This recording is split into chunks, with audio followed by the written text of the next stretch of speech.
السلام عليكم ورحمة الله وبركاته. ازيكم حبايبنا؟ عاملين ايه؟ يا رب تكونوا في احسن حال. النهاردة بقى معانا مشروب سحري من خلاصة ورق الجوافة، مفيد جدا للي عندهم كحة وكحة مصاحبة بالبلغم وكحة ناشفة او سعال. مفيد جدا للاطفال وللكبار كمان. يلا نشوف وصفتنا النهاردة ازاي مع بعض. الوصفة اللي هعملها معاكم النهاردة حاجة كده من الطبيعة. هنعمل معاكم وصفة ورق الجوافة. ورق الجوافة دي ليه فوائد كتيرة جدا جدا جدا، ومفيهوش اي ضرر خالص. ده شكل ورق الجوافة اهو، ده شكله، بس مبيبقاش كده طبعا، بيبقى لونه اخضر. احنا بنجيبه مثلا من عند العطار. لو هتجيبيه من عند العطار هيجيبهولك يبقى ناشف كده. بس لو هتجيبيه من عند بتاع الجوافه بقى اللي هو بيبقى في السوق مثلا، بيبقى حاطط كده ورق جوافه محوالين الجوافه بتاعته. فممكن تاخدي منه تقولوا له لو سمحت عايزه شويه ورق جوافه، هيديك، مفيش اي مشكله. ده بيبقى شكله اهو، بيبقى كده. وبنجيبه بنغسله وننشفه. بنشفه بقى يعني بتحطيه في صينيه على فوطه على اي حاجه، وتسيبيه في الهواء لمده يومين تلاته لحد ما ينشف معاكي يبقى بالشكل ده. انا كمان ده لسه ما نشفش معايا.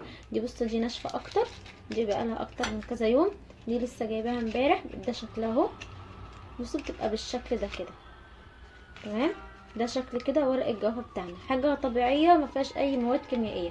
هنعمل بيها الوصفه النهارده. الوصفه بتاعتنا بقى بتتكلم عن ايه؟ لو حد مثلا عنده كحه، او كحه مصاحبه بالبلغم او كحه ناشفه، اي نوع من انواع الكحه، الورق الجوافه ده هيقضي عليها باذن الله. ينفع للكبار وينفع للصغير، لاي سن، مش هنفرق معانا السن ايه، لان دي حاجه طبيعيه ما فيهاش اي تدخل كيميائي ولا اي حاجه. هنعمل ازاي بقى النهارده الوصفه بتاعتنا؟ بطريقه سهله جدا. احنا بنجيب ورق الجوافه او من عند الراجل، وبنغسله كويس جدا عشان طبعا لو في اتربه او في اي حاجه، وننشفه. لو انت مثلا عايزه تعمليه في ساعتها مش مشكله، ممكن تشتغلي بنفس الطريقه اللي هنعمله بيها، بس عشان تحافظي عليه يعني وتخليه عندك يقعد معاكي لسنه لسنه هتجيبيه وتغسليه. وطبعا هو بيبقى على عود خشب، بيبقى بالشكل ده. هوريكي شكله كده. بصي بيبقى بالشكل ده كده، بنجيبه بالشكل ده. بصوا بيبقى كده بالمنظر ده كده، بيبقى ايه على عود خشب بالشكل ده. واحنا بنجيبه بقى بنقطفوه، يعني بنقطع كده ايه كل ورقه وورقه، ونغسله تحت الحنفيه كويس جدا جدا جدا. وبعد ما نغسله بننشفه تمام.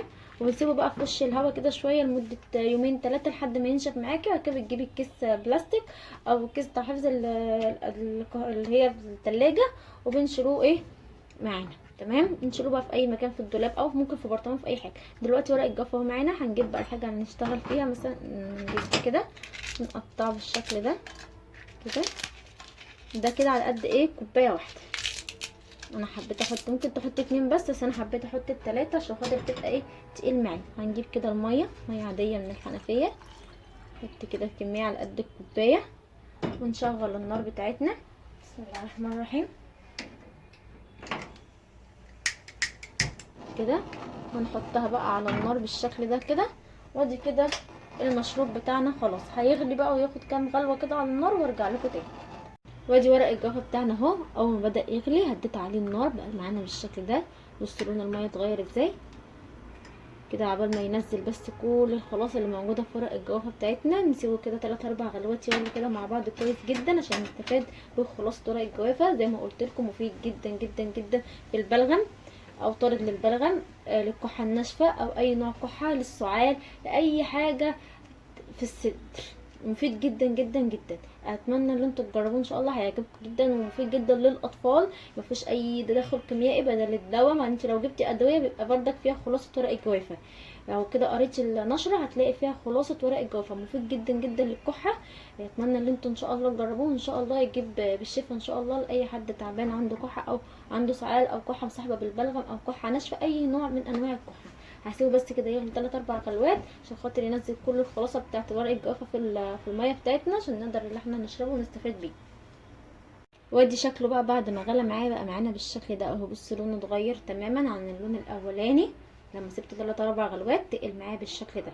تمام. هنجيب بقى المج بتاعنا او اي كوبايه بقى انت هتستخدميها. بسم الله الرحمن الرحيم كده. ونصب بقى ورق الجوافه بتاعنا.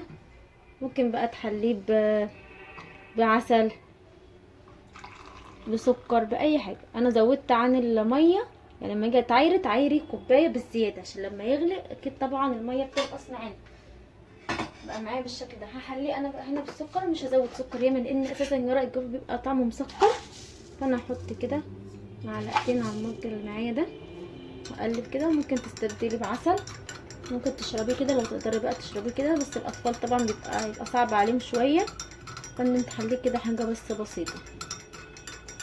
كده يبقى معايا المشروب بتاع النهارده خلاص، مشروب سحري. اتمنى ان انتوا تجربوه، هتستفادوا بيه جدا جدا جدا. لاي حد مريض كحه او كحه ناشفه او سعال او كحه مصاحبه بالبلغم، مفيد جدا جدا، حاجه من الطبيعه، مش هتكلفك اي حاجه خالص. وده الفيديو بتاع النهارده، اتمنى ان انتوا يكون الفيديو عجبكم. بوصفكم بقى في رعايه الله، والسلام عليكم ورحمه الله وبركاته.